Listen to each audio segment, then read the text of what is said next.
Good news ang dala ng Department of Justice. Binigyang halaga ni Justice Secretary Boying Rimulya ang legal at makataong approach ng ating administrasyon laban sa illegal na droga sa kanilang pagdalo sa 60th session of the United Nations Commission on Narcotics Drugs. Dito ay binigyan din ng ating administrasyon ang pagpapatibay sa mga prevention measures gaya ng education at rehabilitation programs kontra droga. At nagbunga nga ang magandang resulta na nagtala ng pagbaba ng drug abuse sa bansa mula 1.7 or rather 1.67 million noong 2019 to 1.47 million noong 2023, base sa 2023 National Survey on Drug Abuse in the Philippines. Sa kabilang banda, the Philippines reaffirmed that the arrest of former President complied with the Philippines' commitment to the Interpol.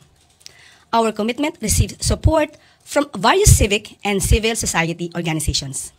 Let me quote some of those statements.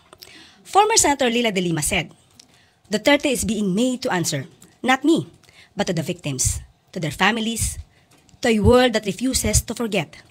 This is not about vengeance. This is about justice finally taking its course." The Free Legal Assistance Group said, it welcomes the issuance by the ICC of the warrant of arrest against Mr. Rodrigo Roa Duterte and the action taken by the Philippine authorities to enforce the warrant against Mr. Duterte. It is a significant step towards ensuring accountability for the extrajudicial killings committed during his administration in pursuit of the so-called war on drugs. The Commission on Human Rights meanwhile said, the pursuit of justice cannot be stalled. Every delay prolongs the suffering of those left behind. It bears repeating the truth cannot be silenced. Accountability must prevail over impunity.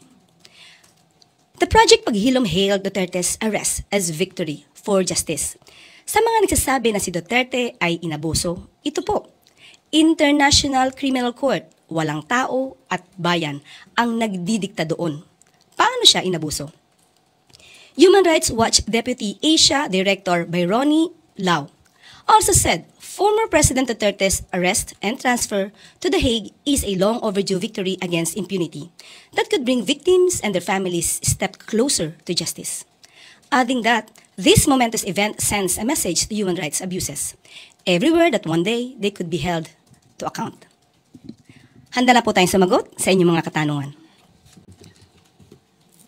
First question, Eden Santos, Net25.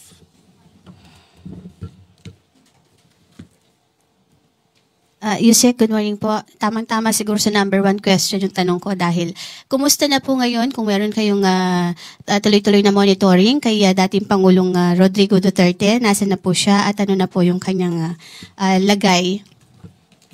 Sa ating pagkakaalam, sa huling ulat po sa atin ay siya po ay nasa Dubai. At sa ngayon po naman po kasi ay nasa maganda naman po siyang kondisyon, meron po siyang kasama. Yung preferred nurse niya po, may kasama rin po siyang abogado at kanyang preferred na security.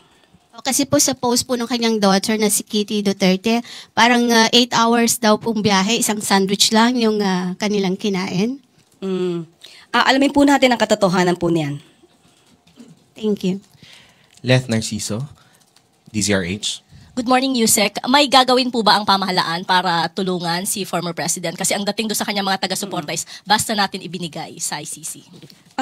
Hindi, what do you mean po na Kung tutulungan po ng pamahalaan, may bibigyan na tulong. Paano pong tulong ang dapat asahan kung meron po siyang sariling abogado? But anyway, meron man po tayong batasang RA 9851 kung saan sinasabi po, no, kahit po ang dating Pangulong Duterte ay masasabi pong dapat na usigin or kailangan magkaroon ng hearing sa ICC, hindi naman din po papabayaan ng ating gobyerno, lalong-lalo na po kung ito ay tungkol sa kanyang karapatan. Sino man, kahit hindi po dating Pangulo, basta po Filipino, makakaasa po yan ng tulong sa ating pamahalaan. May attend po ba o nag-reach out po ba mula sa kampo ni former president? Wala pa po kaming natatanggap na anumang report patungkol dyan. Nabanggit po kanina, ma'am, na pwedeng itry yung dating presidente ng ICC at yung case na rin sa Pilipinas. Di ho ba mahuhulugo yun sa double jeopardy? Ay, depende po. Depende po. Ang double jeopardy po ang kaso po dyan ay dapat na decision na po on the merits. Nakapag-arraign, may arraignment na, nakuha na po yung jurisdiction over the person, nakapag-trial, nakapagkaroon ng decision on the merits. Pero dapat po ang case ay not similar to the other courts na nagkaroon ng paghihiring.